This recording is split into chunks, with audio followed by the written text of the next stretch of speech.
For Hawkesbury. Mr Speaker, my question is directed to the Premier. Can the Premier update the House regarding the challenges faced by flood-affected communities in the Hawkesbury region and right across New South Wales? Thank you, Mr Speaker, and can I thank the member for Hawkesbury for her question and know that this week she has been diligently supporting members of her community who have been directly impacted by the floods.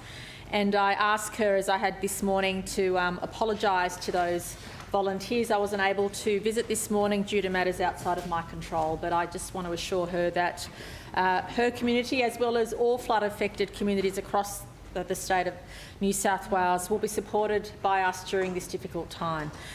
In the morning briefing I received today, I was pleased to learn that but for the Grafton region, that the weather experts believe that most river systems are either approaching or have reached their peak, which means it gives communities some assurance of what is going to occur in the next few days. But we say now more than ever, in particular to people in the Nepean Hawkesbury Nepean catchment, that whilst rivers may be reaching their peak, the flows and the currents are very dangerous, and we just ask everybody to please be extra cautious, not drive through floodwaters, and certainly not use those waters for recreation purposes, and to heed the warnings that are there. We certainly don't want to see any further loss of life following the tragedy that we all learned about yesterday. Pleasingly, whilst there are still 17 evacuation orders in place with about 20,000 people not able to return to their homes, in the last 24 hours between 3,000 and 4,000 people were, and where that's possible, the SES is alerting communities to have the all clear, and people are returning to their place of residence. But having said that, we know that many people are confronted by very catastrophic conditions, and their lives will never be the same, and we appreciate the support that they were required to have. I also want to again emphasise, as you know, on behalf of the government, the Deputy Premier will be leading the clean-up and recovery process, and we're deeply grateful to him for that, given the experience he had in the bushfires. But also I'm pleased to confirm I was concerned about messages given by some that the New South Wales government hadn't asked for ADF support or the like, and I just want to dispel all of that. Brigadier Garraway was joined with Minister Elliott and myself this morning to give us an update on the role the ADF has been playing in the last few days in preparing for the clean-up. They are working closely with Resilience New South Wales, including the RFS, the SES, of course, the police, and fire and rescue, to make sure we have a coordinated response. But certainly the ADF is intrinsically involved and embedded into our State Emergency Crisis Centre in Homebush, so I don't want anyone to have advice to the contrary. And Brigadier Garraway kindly gave us an update on what they're doing at this stage. I'm pleased to inform the House that we do have 13 strike teams from the RFS and Fire and Rescue, which are heading today to Port Macquarie, Kempsey and Taree to assist with the recovery and clean-up, and we're relieved that all clears have been given to Kempsey CBD, and I know the member for Oxley is relieved about that, to the Taree estate and the surrounding areas, and also North Haven. So it's pleasing that in those areas where the SES has been able to give the all clear, that our clean-up teams are already in there supporting the community in that effort, and certainly that will apply to areas of the Hawkesbury and others which hopefully will have the all clear in the next few days.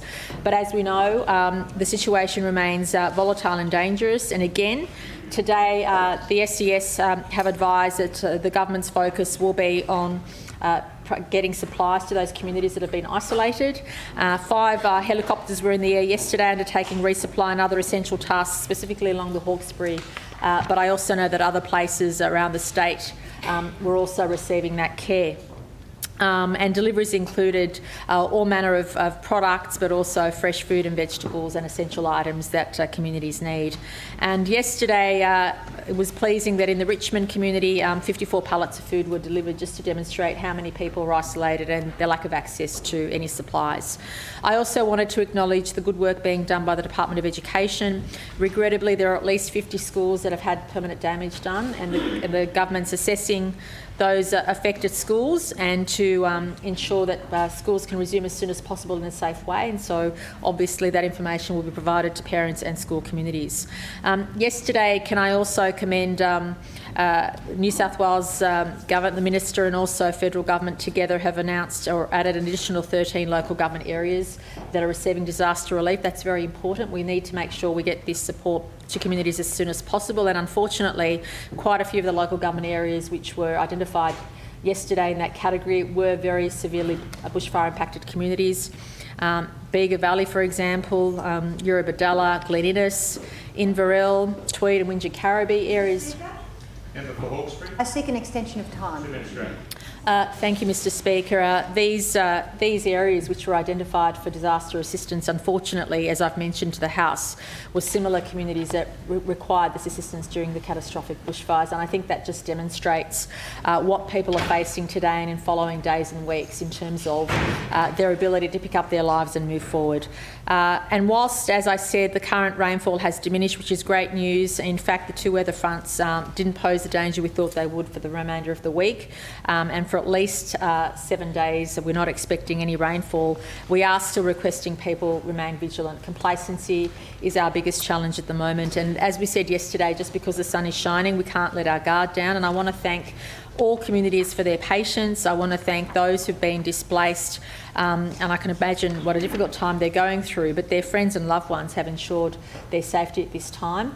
The latest information I have is that whilst the government has a number of evacuation centres up and running, in the main they're not full, they're quite empty, and that's because people are coming to register but then moving on to stay with family and friends, which is a good sign. It shows our citizens are taking care of each other during this difficult time, and I have no doubt that will continue. But I do want to reassure the community that although the heavy rainfall has subsided, although conditions remain dangerous in many communities across the state, especially the Grafton area, and I note the member for Clarence has just come into the chamber, and note that his community is going through those challenges. But for the northwestern New South Wales and the Grafton community, where waters are yet to peak, in the vast majority of other areas, most of the weather experts and SES are hopeful that the rivers have reached their peak, but it doesn't mean communities are out of danger, and that's why we ask people to heed the warnings. Please do not go anywhere near your property unless you've been given the all clear and you're currently under an evacuation order. And please know that no matter where you are in this state, the New South Wales Government and all of our agencies are here to support you. Mr Speaker.